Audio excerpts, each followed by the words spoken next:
Yung mga idol, dito tayo sa aking mga Guinea fowl. Yun o, nandun. Ito, bilangin natin ilan yung itlog. So, 1, 2, 3, 4, 5, 6, 7, 8, 9, 10, 11, 12, 13, 14, 15 15 mga eggs idol ng Guinea fowl. So ganito kalaki yung itlog. Para may mga spots ng konti, parang sa pabo. Pero sa pabo mas malaki mga idol.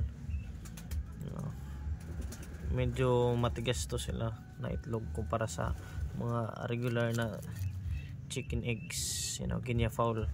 Ito yung pugad, isa pa yung ng itlog.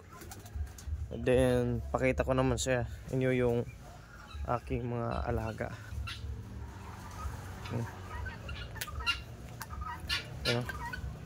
Wala pa tayo ditong pabo.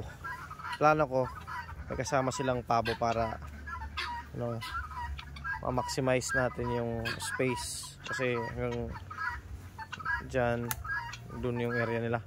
Din sa kabila naman yung ating Peking duck, sa kabila yung Peking duck at saka gansa. Yan yung plan natin. Ito yung alpha nila, alpha male. Yan o. Iba.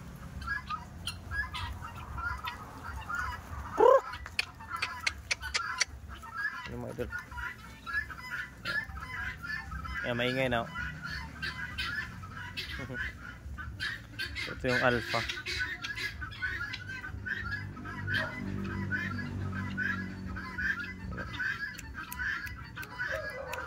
Uli. Yung babae, ito yung lalaki mga idol.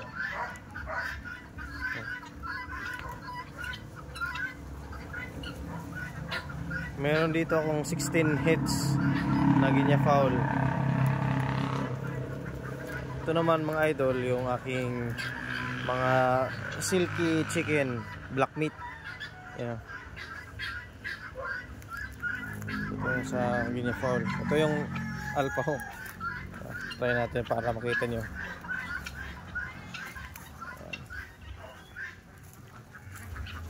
Yan mga idol.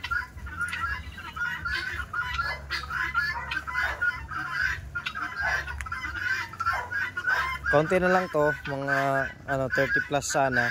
Kaso yung iba is bininta ko na at saka kinuha na ng pa-reserve.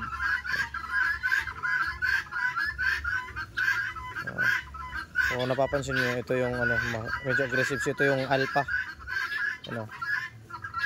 Then another future natin na lalaki. So, yun yung isa.